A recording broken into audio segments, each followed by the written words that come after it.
शेरावाली के रूप अनेक जगत को प्यारी लगे। शेरावाली के रूप अनेक जगत को प्यारी लगे। प्यारी लगे मैया दिल में बसे, प्यारी लगे मैया दिल में बसे। शेरावाली के रूप अनेक जगत को प्यारे लगे। श्री जगदम्बिकाय नमः। हरे कृष्णा। नमस्कार भक्तों, स्वागत है आपका आपके अपने चैनल ग्रेट एमएस वॉइस में। माता रानी का आशीर्वाद आप पर सदा सर्वदा बना रहे। तो आइए आज की कथा प्रारंभ करने से पहले देवी भगवती का ध्यान करते हैं। ओम सर्व चैतन्य रूपां तामाद्यां विद्यां च धीमहि बुद्धिं या नः प्रचोदयात्। अर्थात जो सर्व चेतना स्वरूपा आदि शक्ति तथा ब्रह्म विद्या स्वरूपिणी भगवती जगदम्बा है, उनका हम ध्यान करते हैं। वे हमारी बुद्धि को प्रेरणा प्रदान करें। श्री शौनक जी ने सूत जी महाराज से कहा, हे सूत जी, आप महाभाग एवं पुरुष श्रेष्ठ हैं, क्योंकि आपने परम पावन पुराण संहिताओं को भली भांति अध्ययन कर लिया है। हे अनग, मुनिवर व्यास जी ने 18 पुराणों का प्रणयन किया और आप अध्ययन करते रहे। वे सभी पुराण बड़े ही अद्भुत हैं। हे मुनिवर, सत्यवती नंदन व्यास जी के मुखारविंद से 5 लक्षणों एवं रहस्यों सहित उन संपूर्ण पुराणों को आप अच्छी प्रकार जान गए हैं। आज हमारा पुण्य फल दानोन्मुख हो गया, जिससे आप इस पावन क्षेत्र में पधारे हैं। मुनियों को विश्राम देने वाला यह क्षेत्र बड़ा ही उत्तम और कलयुग के दोष से रहित है। हे सूत जी, यह मुनि मंडली पुण्यदायी पुराण संबंधी कथा सुनने के लिए बड़ी उत्सुक है। इसीलिए आप सावधान होकर हमें वह सुनाने की कृपा करें। हे महाभाग, आप तो संपूर्ण शास्त्रों के वेत्ता एवं त्रिविध तापों से रहित हैं। हे सूत जी, जिनके कान हैं और जो सुनने के स्वाद से भी परिचित हैं, वे मनुष्य यदि पुराण नहीं सुनते तो वे अभागे हैं। जिस प्रकार 6 प्रकार के स्वाद से जीभ तृप्त हो जाती है, वैसे ही विद्वान पुरुष के वचनों से कर्ण इंद्रियों को महान आनंद होता है। सर्पों के कान नहीं होते, यह तो सभी जानते हैं, तब भी वे मधुर स्वरों को सुनकर अपनी सुध बुध खो बैठते हैं। फिर कान वाले मनुष्य यदि सद्वाणी नहीं सुनते तो उन्हें बहरा ही क्यों न कहा जाए। हे सूत जी महाराज, ये सभी विप्रगण कथा सुनने की अभिलाषा से सावधान होकर नैमिषारण्य क्षेत्र में बैठे हैं। कली के भय से इन्हें महान दुख हो रहा है। हे सर्वज्ञ, आपके कहे हुए अन्य भी बहुत से पुराण हमने सुने हैं, किंतु उनके सुनने से अब भी हमारी उसी प्रकार तृप्ति नहीं हो रही, जैसे देवता अमृत पान से कभी अघाते नहीं। हे सूत जी, धिक्कार है इस अमृत को, जिसे पीने वाले कभी मुक्त नहीं हो सकते। किंतु धन्य है यह पुराण, जो सुनने से ही मनुष्य को मुक्त कर देता है। हे सूत जी, अमृत पान करने के लिए हमने हजारों यज्ञ किए, किंतु फिर भी हमें शांति न मिल सकी, क्योंकि यज्ञों का फल स्वर्ग है। स्वर्ग भोगने के बाद वहां से गिरना ही पड़ता है। इस प्रकार इस संसार चक्र में आने जाने की क्रिया सदा चलती ही रहती है। हे सर्वज्ञ सूत जी, इस त्रिगुणात्मक जगत में काल चक्र की प्रेरणा से सदा चक्कर काटने वाले मनुष्यों को ज्ञान हुए बिना मुक्ति मिलनी कभी संभव नहीं। इसीलिए आप परम पावन देवी भागवत को कहने की कृपा कीजिए। यह पुराण संपूर्ण रसों से परिपूर्ण, अत्यंत पवित्र, गोपनीय तथा मुक्ति की अभिलाषा रखने वालों को मुक्ति प्रदान करने वाला है। यह सुनकर सूत जी कहते हैं, श्रीमद् देवी भागवत अत्यंत पवित्र एवं वेद प्रसिद्ध पुराण है। इसके संबंध में आप महानुभावों के प्रश्न करने से मैं धन्य, बड़भागी और परम पावन बन गया हूँ। अब मैं इसे कहता हूँ। यह पुराण संपूर्ण श्रुतियों के अर्थ से अनुमोदित अखिल शास्त्रों का रहस्य एवं आगामों में अपना अनुपम स्थान रखने वाला है, जो योगियों को मुक्ति प्रदान करने वाले ब्रह्मा आदि देवताओं द्वारा सुसेवित हैं तथा प्रधान मुनिगण उत्तम स्रोत के द्वारा जिनका सदा चिंतन किया करते हैं। भगवती जगदम्बिका के उन सुकोमल चरण कमलों को प्रणाम करके आज मैं विस्तार पूर्वक यह पुराण कहने के लिए प्रस्तुत हो रहा हूँ। हे ब्राह्मणों, यह रसों का भंडार है। इसमें जहां देखिए भगवती की भक्ति ही निहित है। इसीलिए भगवती के नाम से ही अर्थात श्रीमद् देवी भागवत नाम से यह पुराण प्रसिद्ध है। उपनिषद में जो विद्या नाम से प्रसिद्ध है, आद्या, परा, सर्वज्ञ जिनके नामांतर हैं, जो संसार के आवागमन रूपी बंधन को काटने में कुशल हैं और जो चारों ओर ही जिनकी सत्ता बनी रहती है, दुष्ट जन जिन्हें किसी प्रकार भी नहीं जान सकते तथा मुनियों के ध्यान करने पर जो स्वयं अपनी झांकी दिखाया करती हैं, वे भगवती जगदम्बिका इस कार्य में सफलता प्रदान करने की कृपा करें। वेदों और पुराणों में यह भली भांति विदित भी है कि ब्रह्मा जी इस अखिल जगत की सृष्टा हैं। साथ ही वे यह भी कहते हैं कि ब्रह्मा जी का जन्म भगवान विष्णु के नाभि कमल से हुआ है। फिर ऐसी स्थिति में ब्रह्मा जी स्वतंत्र सृष्टा कैसे हो गए? भगवान विष्णु को भी स्वतंत्र सृष्टा नहीं कह सकते। वे तो शेषनाग की शैया पर सोए हुए थे। नाभि से कमल निकला और उस पर ब्रह्मा जी प्रकट हुए, किंतु वे श्री हरि भी तो किसी आधार पर ही अवलंबित थे। उनके आधारभूत क्षीर समुद्र को भी स्वतंत्र सृष्टा नहीं माना जा सकता, क्योंकि वह रस है और रस बिना पात्र के ठहरता नहीं। कोई ना कोई उसका आधार रहना ही चाहिए। इसीलिए चराचर जगत की आधारभूत भगवती जगदम्बिका ही सृष्टा रूप में निश्चित हुई।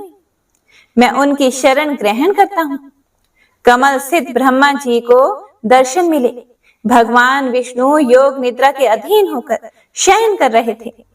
तब उन प्रभु को जगाने के लिए पितामह ने उनकी स्तुति की थी। उन भगवती जगदम्बिका की मैं शरण लेता हूँ। वे भगवती सगुण निर्गुण मुक्ति प्रदान करने वाली और माया स्वरूपिणी है।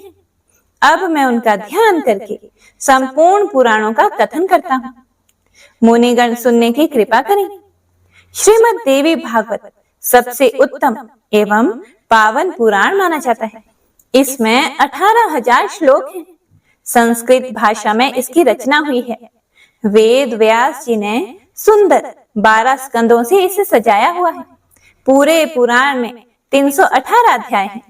प्रथम स्कंद में 20, द्वितीय में 12, तृतीय में 20, चतुर्थ में 25, पंचम में 35, षष्ठी में 31, सप्तम में 40, अष्टम में 24, नवम में 50, दशम में 13, एकादश में 24 और द्वादश स्कंद में 14 अध्याय हैं। महात्मा पुरुषों का कथन है कि इस पुराण में इस प्रकार तो अध्याय हैं और 18,000 श्लोक हैं। हे मुनिवरों, श्रीमद् देवी भागवत पुराण बड़ा ही पवित्र एवं संपूर्ण दुखों का नाश करने वाला है। इसके प्रभाव से मनोरथ पूर्ण होते हैं और मुक्ति भी सुलभ हो जाती है।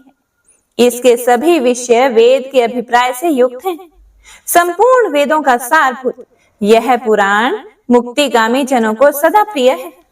इस पुराण की रचना करने के बाद व्यास जी ने सर्वप्रथम अपने अयोनिज एवं विरक्त पुत्र महाभाग शुकदेव जी को अधिकारी समझकर उन्हें ही सुनाया। हे मुनिवर, मैं वहीं था। वेद व्यास जी जब प्रवचन कर रहे थे, इसी से यथार्थ बातें मैंने भी सुन ली। गुरुदेव बड़े कृपालु थे। उन्हीं की कृपा से यह अत्यंत गुप्त पुराण प्रकट हुआ है। व्यास नंदन शुकदेव जी की बुद्धि बड़ी विलक्षण थी। उनके पूछने पर इस गुप्त पुराण की सभी बातें व्यास जी व्यक्त किया करते थे। वहीं रहने के कारण इस पुराण की अमित महिमा का मैं भी जानकार हो गया। हे मुनिवरों, श्रीमद् देवी भागवत स्वर्गीय कल्प वृक्ष का सुंदर पका हुआ फल है। इस संसार रूपी समुद्र के अतः जल को पार करने की इच्छा रखने वाले शुकदेव जी उस फल को आदर पूर्वक चखने वाले पक्षी हैं। उन्होंने इस विविध कथा रूपी अमृत को अपने कान रूपी पुटकों से भर भर कर खूब पान किया। जगत में कौन ऐसा पुरुष है जो इस अद्भुत कला को सुनकर कली के भय से मुक्त न हो जाए। जो पापी वैदिक धर्मों से विमुख एवं अपने चरित्र से भ्रष्ट है, उसे भी यदि जिस किसी प्रकार से भी श्रीमद् देवी भागवत सुनने का अवसर मिल जाए तो संसार के विविध भोगों को भोग कर अंत में भगवती के उस नित्य परम धाम को वह चला जाता है, जहां योगी लोग जाया करते हैं। जो निर्गुण स्वरूपा है, जो संत जनों की प्रेम पात्री एवं ध्यान में दर्शन देने वाली हैं, वे विद्यामयी भगवती जगदम्बिका उस बड़भागी पुरुष के हृदय रूपी गुफा में निवास कर लेती है, जो निरंतर इस देवी भागवत की कथा सुनने में तत्पर रहता है। संसार रूपी अगाध समुद्र को पार करने के लिए यह सर्वांग पूर्ण मानव देह सुंदर जहाज है। जिसे ऐसा शरीर मिल गया और कथावाचक की कमी भी न रही, तब भी जो मूर्ख इस कल्याणमयी देवी भागवत को नहीं सुन पाता, निश्चित ही वह अत्यंत भाग्यहीन है। जिसे विचारशील मानव तन मिल गया, दोनों कान विद्यमान हैं, तब भी सभी मनोरथ पूर्ण करने वाले रस के भंडार एवं परम पावन इस भागवत पुराण को नहीं सुनकर जो पर निंदा और पर चर्चा सुनने में मस्त रहता है, वह मूर्ख मर ही क्यों नहीं जाता? उसके जीवन से लाभ ही क्या है? तब ऋषियों ने पूछा, हे महाभाग सूत जी, व्यास जी की किस पत्नी से शुकदेव जी प्रकट हुए? कैसे उनका आविर्भाव हुआ? और वे ऐसे किन गुणों से संपन्न थे कि उन्होंने संहिताओं का भली भांति अध्ययन कर लिया? हे महामते, आपने कहा है शुकदेव जी अयोनिज हैं, अरणी से उनका प्राकट्य हुआ है। इन बातों से हमें महान आश्चर्य हो रहा है। इनका स्पष्टीकरण करने की कृपा कीजिए।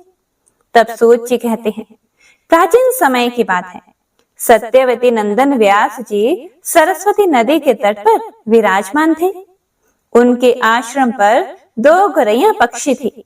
उन्हें देखकर वे आश्चर्य में पड़ गए। उन्होंने देखा कि दोनों पक्षी अपनी घोंसले में थे। उनका एक सुंदर बच्चा अभी अभी अंडे से बाहर निकला था। उस बच्चे के सभी अंग बड़े सुंदर थे और अभी पंख और रुओं से रहित था। दोनों पक्षी उस बच्चे को आहार पहुंचाने के लिए असीम प्रयत्न कर रहे थे। बार बार दाना ला लाकर उन्हें बच्चे के मुख में डालना उनका प्रधान कर्तव्य बन गया था। वे आनंद में मगन होकर उस बच्चे के अंगों को अपने अंगों से रगड़ते और प्रेम पूर्वक उसका मुख चूमा करते थे। उन गौरैया का अपने बच्चों में ऐसा अद्भुत प्रेम देखकर व्यास जी ने अपने मन में विचार किया कि जब पक्षी अपने पुत्र के प्रति इतना स्नेह कर सकते हैं, तब मनुष्यों का संतानों में प्रेम हो, इसमें कौन सी विचित्र बात है? क्योंकि उन्हें तो पुत्रों से सेवा पाने की अभिलाषा बनी ही रहती है। सत्यवती नंदन व्यास जी इस प्रकार के विविध विचारों में उलझकर उदास हो गए। मन ही मन कुछ सोच समझकर बात निश्चित कर ली और फिर वे मंद्राचल पर्वत के निकट चले गए और खूब विचार किया और कहने लगे कि मेरे मनोरथ पूर्ण करने एवं वर देने में निपुण कौन देवता है जिनकी मैं उपासना करूं? भगवान विष्णु, शंकर, इंद्र, ब्रह्मा, सूर्य, गणेश, स्वामी कार्तिकेय, अग्नि अथवा वरुण, मुझे किनकी उपासना करनी चाहिए? इस प्रकार व्यास जी सोच ही रहे थे कि इतने में ही चारों ओर विचरने वाले देव ऋषि नारद मुनि हाथ में वीणा लिए हुए वहां पधारे। मुनि को देखकर व्यास जी को अपार हर्ष हुआ। उन्होंने पाद्य एवं अर्घ प्रदान करने की समुचित व्यवस्था की, साथ ही कुशल समाचार भी पूछा। कुशल प्रश्न सुन लेने के बाद मुनिवर नारद जी ने व्यास जी से पूछा, नारायण नारायण, द्वैपायन जी, तुम क्यों इतने चिंतित दिख रहे हो? अपनी चिंता का कारण बताओ। व्यास जी ने कहा, सुना गया है कि पुत्रहीन की गति नहीं होती और मानसिक सुख भी उसे सुलभ नहीं हो सकता। इसीलिए मैं बहुत दुखी हूँ और यही चिंता मुझे बार बार बेचैन किए जा रही है। अब मैं मनोरथ पूर्ण करने वाली किस देवता की उपासना करूं? इस विचारधारा में गोते खा रहा हूं।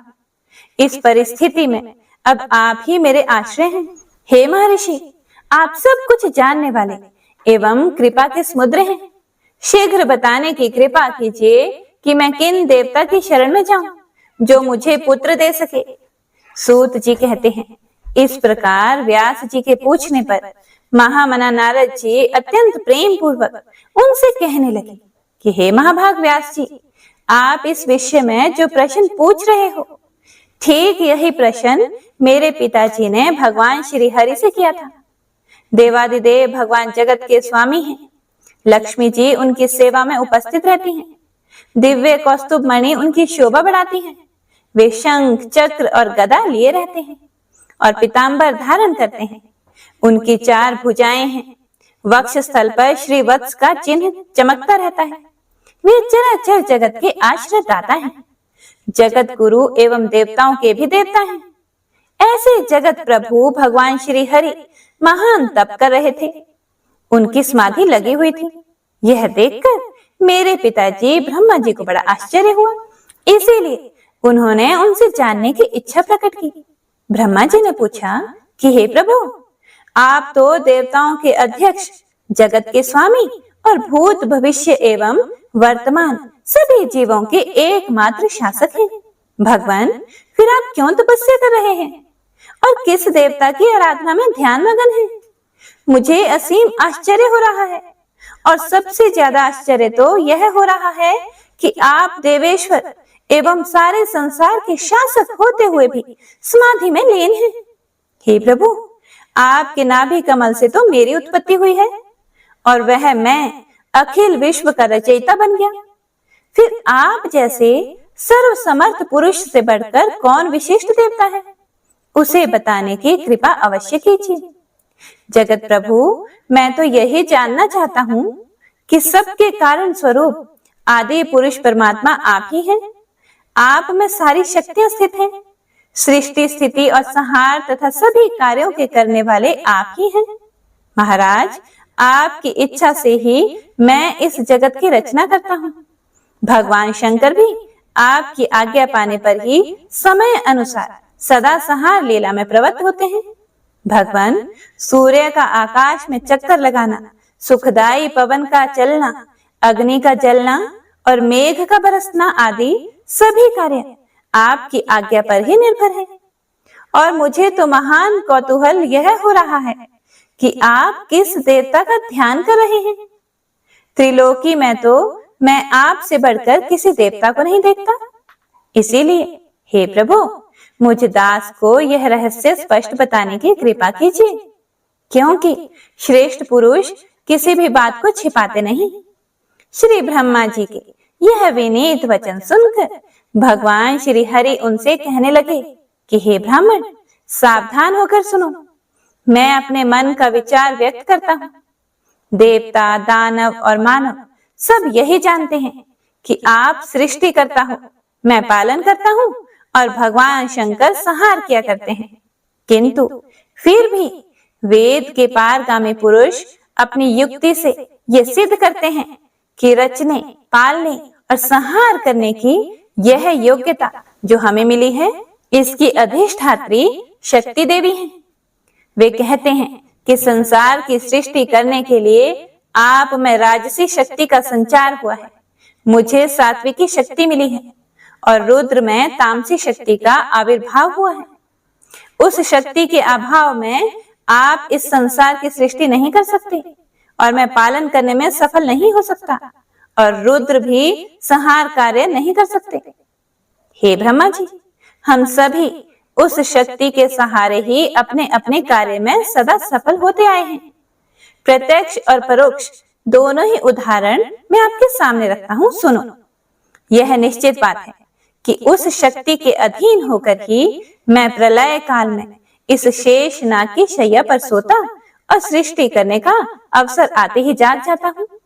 मैं सदा तप करने में लगा रहता हूँ। उस शक्ति के शासन से कभी मुक्त नहीं रह सकता। कभी अवसर मिला तो लक्ष्मी के साथ सुखपूर्वक समय बिताने का सौभाग्य प्राप्त होता है। मैं कभी तो दानवों के साथ युद्ध करता हूँ और अखिल जगत को भय पहुंचाने वाले दैत्यों के विकराल शरीरों को शांत करना मेरा परम कर्तव्य हो जाता है। हे धर्मज्ञ, बहुत पहले की बात कह रहा हूँ। उस समय आप तो थे ही, चारों ओर जल ही जल था। मुझे 5000 वर्षों तक बाहु युद्ध करना पड़ा था। मेरे कान के मैल से उत्पन्न होने वाले मधु और कैडब नामधारी 2 दानव महान दुष्ट थे। उन्हें असीम अभिमान था। भगवती आद्या शक्ति की कृपा से ही मैं उन दैत्यों को मारने में सफल हो सका। हे महाभाग, उस समय की बात से क्या आप अपरिचित हो?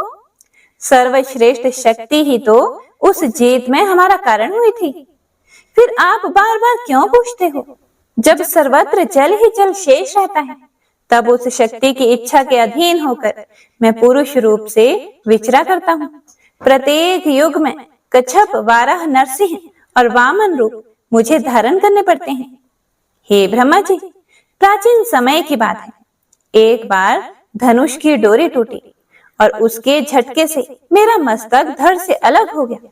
आप बड़े कुशल शिल्पी हो, इसीलिए आपने घोड़े का मस्तक मेरे धड़ से जोड़ दिया। यह घटना तो आपके सामने ही घटी थी। तभी से लोग मुझे है शिरा कहने लगे। जगत की रचना करने वाले ब्रह्मा जी, आप इससे अपरिचित नहीं हो। मुझे सब प्रकार से शक्ति के अधीन होकर रहना पड़ता है। उन्हीं भगवती शक्ति का मैं निरंतर ध्यान किया करता हूँ।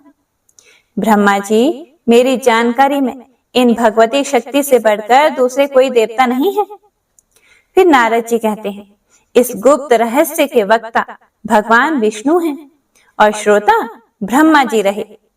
मुनिवर, फिर तो पितामह ने वे सभी बातें अक्षरशः मुझे कह सुनाई। अतः आप भी यदि अपना पुरुषार्थ सिद्ध करना चाहते हो तो उन्हीं भगवती के चरण कमलों को अपने हृदय में धारण करो। आपकी जो भी अभिलाषाएं हैं वे सभी भगवती जगदम्बिका अवश्य पूर्ण करेंगी। श्री सूत जी कहते हैं, इस प्रकार नारद जी के कहने पर सत्यवती नंदन व्यास जी भगवती देवी के चरण कमलों को अपने हृदय में स्थापित करके तपस्या करने के लिए पर्वत पर चले गए। ऋषिगण बोले, हे सूत जी, आपने बड़े आश्चर्य की बात कही। अरे, जो भगवान विष्णु सबके कर्ता धर्ता है, उनका भी मस्तक कटकर धड़ से अलग हो गया। फिर उस धड़ पर घोड़े का सिर रखा गया और वे हयग्रीव कहलाने लगे। वेद भी जिनकी स्तुति करते हैं, संपूर्ण देवताओं को आश्रय देना जिनका स्वाभाविक गुण है तथा जो समस्त कारणों के भी परम कारण है, उन आदि देव जगत प्रभु भगवान श्री हरि को भी छिन्न मस्तक हो जाना पड़ा। यह तो देव की ही करामात है। परंतु हे महामते, ऐसी घटना कैसे घट गई? इसे शीघ्र विस्तार पूर्वक कहने की कृपा कीजिए। श्री सूत जी कहने लगे कि हे मुनिगणों, भगवान विष्णु परम तेजस्वी एवं देवताओं के भी देवता हैं। उनकी लीला बड़ी विचित्र है। तुम सब लोग अत्यंत सावधान होकर उनकी अद्भुत कथा सुनो। एक समय की बात है, सनातन परम प्रभु भगवान श्री हरि को घोर युद्ध करना पड़ा। 10,000 वर्षों तक वे युद्ध क्षेत्र में डटे रहे। फिर तो उन्हें थकान सी हो गई। तब उस थकान को कम करने के लिए वे अपने पुण्य लोक वैकुंठ में गए। वहां वे पद्मासन लगाकर बैठे। धनुष पर डोरी चढ़ी हुई थी। इसी अवस्था में धनुष को भूमि पर टेक कर उसी के सहारे वे कुछ झुक से गए। आराम करने का सोचने लगे। अब आराम करते करते वे धीरे धीरे उसी धनुष से लगे लगे अलसाने भी लगे। अब एक तो थकान के कारण, युद्ध भूमि में इतने वर्षों के कारण जो थकान हो गई थी, उसके कारण कहिए या फिर भगवान की लीला ही कहिए कि उन्हें घोर निद्रा आ गई। उन्हीं दिनों देवताओं के यहाँ यज्ञ करने की योजना चल रही थी। इंद्र, ब्रह्मा, शंकर आदि सभी देवता यज्ञ करने में तत्पर होकर भगवान श्री हरि से मिलने वैकुंठ लोक में गए। देवताओं का कार्य निर्विघ्न चलता रहे, यही उस यज्ञ का उद्देश्य था। वहां उन्हें यज्ञेश्वर भगवान विष्णु का दर्शन नहीं मिला। फिर तो ध्यान द्वारा उन्होंने पता लगाकर जहां भगवान विराजमान थे वहां पहुंच गए। जब वे वहां पहुंचे तब उन्होंने देखा कि परम प्रभु भगवान श्री हरि योग निद्रा के अधीन होकर अचेत से पड़े हैं। तब वे देवता लोग वहीं ठहर गए।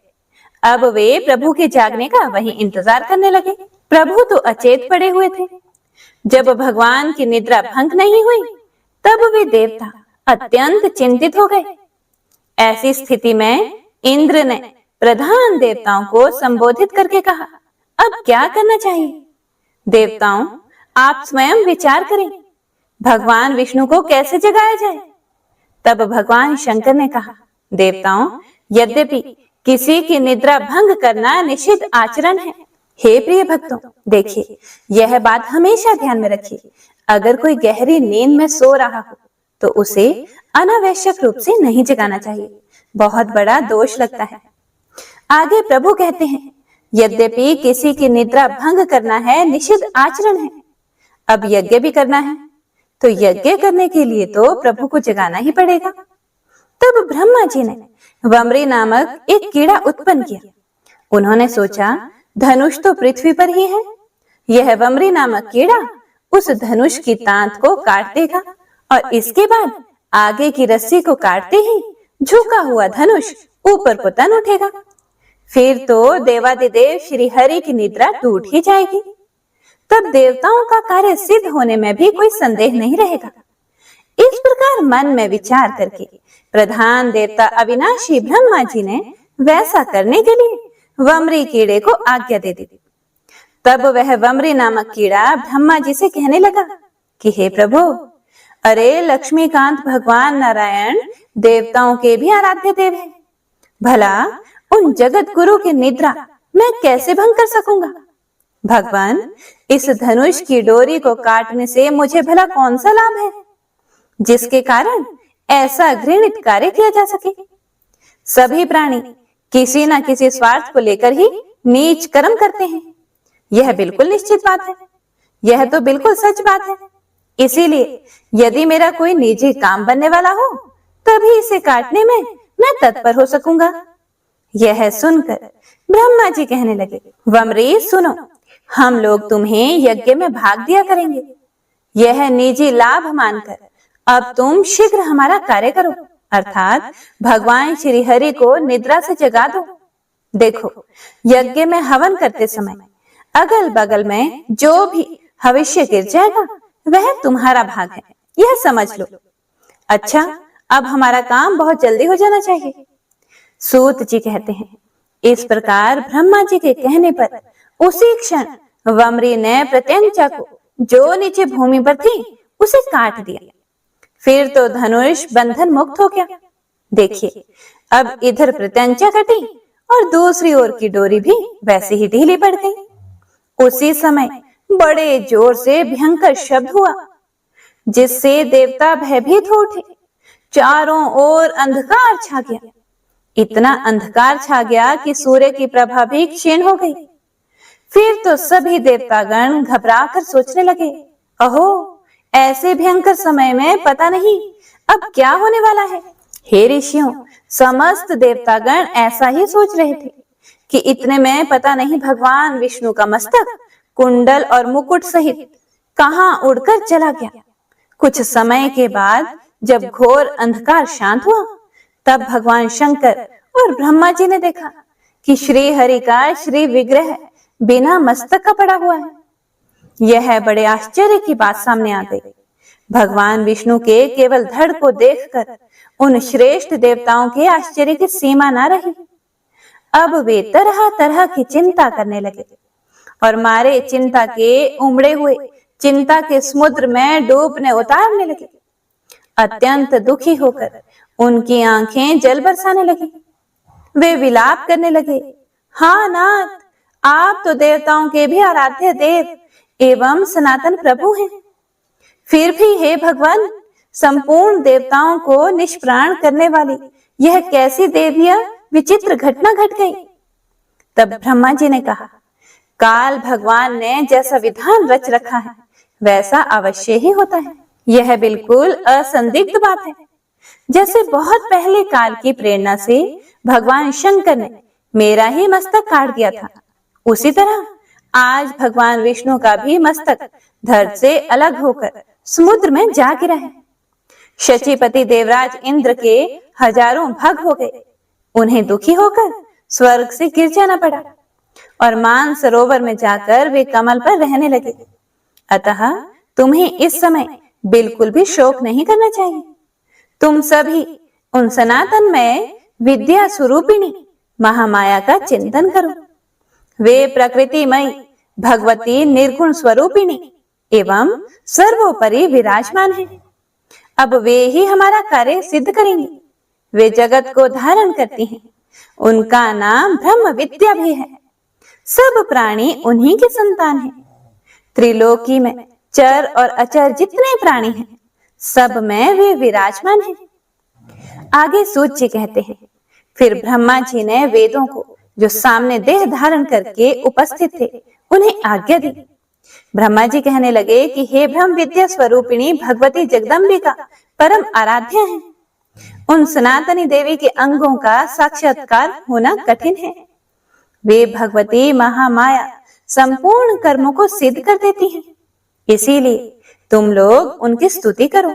इसके बाद सुंदर शरीर धारण करने वाले वेद ब्रह्मा जी का कथन सुनकर उन भगवती का जो ज्ञान गम्य है, महामाई नाम से प्रसिद्ध है तथा जिन पर संपूर्ण जगत अवलंबित है, वे सब उनकी स्तुति करने लगे। वेद बोले, हे देवी, आप महामाया हैं। जगत की सृष्टि करना आपका स्वभाव है। आप कल्याणमयी विग्रह धारण करने वाले एवं प्राकृतिक गुणों से रहित हैं। अखिल जगत आपका शासन मानता है तथा भगवान शंकर के मनोरथ आप पूर्ण किया करती हैं। माते, आपको नमस्कार है। संपूर्ण प्राणियों को आश्रय देने के लिए आप पृथ्वी स्वरूपा हैं। प्राणधारियों के प्राण भी आप ही हैं। घी, श्री, कांति, श्रमा, शांति, श्रद्धा, मेधा, कृति और स्मृति, यह सभी आपके नाम हैं। ओमकार में जो अर्ध मात्रा है, वह आपका ही रूप है। गायत्री में आप प्रणव हैं। जया, विजया, धात्री, लज्जा, कीर्ति, सप्रश और दया, इन नामों से आप प्रसिद्ध हैं। माते, हम आपको नमस्कार करते हैं। आप त्रिलोकी को उत्पन्न करने में बड़ी कुशल हैं। आपका विग्रह दया से परिपूर्ण है। आप माताओं की भी माता हैं। आप विद्यामयी एवं कल्याण स्वरूपिणी हैं। आपका सारा प्रयत्न अखिल जगत के हितार्थ होता है। आप परम पूज्य हैं। वाग बीज आपका स्थान है। ज्ञान द्वारा संसार जनित अंधकार को आप नष्ट कर देती हैं। हे भगवती, देवताओं में कोई भी ऐसा सिद्ध ना हो सका जो आपकी विभूति को जान सके। आप संसार की एकमात्र जननी हैं। आप अकेले ही इस मिथ्याभूत समस्त जगत की रचना कर डालती हैं। देवी, इस जगत के मिथ्यात्व में श्रुति वचन ही प्रमाण है। जब सारी श्रुतियां आपके गुणों एवं प्रभाव को जानने में असमर्थ रही, तब भला हम उन्हें कैसे जान सकते हैं? अधिक क्या कहें, अपने परम प्रभाव को तो आप स्वयं भी नहीं जानती। हे कल्याणमयी जगदम्बिके, भगवान श्री विष्णु का मस्तक धड़ से अलग हो गया है। क्या आप इसे नहीं जानती अथवा जानकर भी उनके प्रभाव की परीक्षा करना चाहती हैं? इस समय श्री हरि मस्तकहीन हो गए हैं। यह बात महान आश्चर्यजनक एवं साथ ही असीम दुखप्रद भी सिद्ध हो रही है। अब हम यह नहीं जान सकते कि आप जन्म मरण के बंधन को काटने में कुशल होते हुए भी श्री विष्णु के मस्तक को जोड़ने में देर क्यों कर रही हैं? हे जगदम्बिके, आपका यह लीला वैभव अब हमारी समझ से बाहर है, या फिर युद्ध भूमि में देवताओं से हार जाने पर दैत्यों ने पावन तीर्थ में जाकर कोई घोर तप किया है और आप उन्हें वर दे चुके हैं, जिसके फलस्वरूप भगवान विष्णु का मस्तक अलक्षित हो गया। या अब आप श्री हरि को मस्तकहीन देखने का ही आनंद लूटना चाहती हैं? हे जगदम्बिके, आप कहीं लक्ष्मी जी पर कुपित तो नहीं हो गई? क्योंकि आप तो उन्हें भगवान विष्णु से रहित देखना चाहती हैं। माना कि यदि लक्ष्मी जी से कोई अपराध ही हो गया हो, तब भी तो आपको क्षमा कर देना चाहिए, क्योंकि वे भी आपसे ही प्रकट हुई हैं। इसीलिए श्री हरि को पुनः मस्तक प्रदान करके लक्ष्मी जी को प्रसन्न करने की कृपा कीजिए। देवी, यह सुरगण आपको निरंतर नमस्कार कर रहे हैं। आपके जगत सृजन में कार्य की व्यवस्था के यह प्रधान सदस्य हैं। आपकी कृपा से इन्हें प्रतिष्ठा भी प्राप्त हो चुकी है। अब आप अखिल लोकनायक भगवान विष्णु को प्राण दान करके शोक रूपी समुद्र से इन देवताओं का उद्धार करने की कृपा कीजिए। माता, पहले तो हम यह नहीं जानते कि श्री हरि का मस्तक चला कहाँ गया है। यह तो बिल्कुल निश्चित है कि आपकी कृपा के बिना और कोई उपाय है ही नहीं। देवी, आप जैसे अमृत पिलाकर देवताओं को जीवित करने में निपुण हैं, वैसे ही अब जगत को भी जीवित रखना आपका कर्तव्य है। आगे सूत जी कहते हैं, इस प्रकार जब अंगों उपांगों सहित वेदों ने भगवती जगदम्बिका की स्तुति की, तब वे गुणातीता महामाई देवी अत्यंत प्रसन्न हो गई।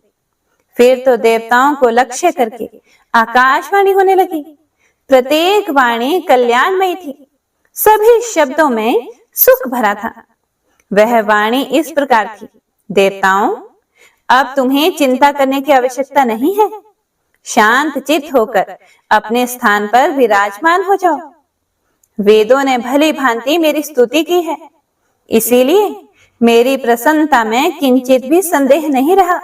जो मनुष्य मृत्यु लोक में मेरे इस स्तोत्र को भक्ति पूर्वक पढ़ता अथवा सुनता है, उसे सभी अभीष्ट वस्तुएं सुलभ हो जाती हैं।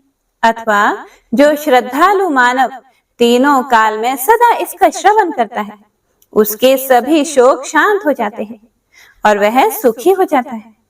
मेरा यह वेद प्रणीत स्तोत्र निश्चय ही वेद तुल्य है।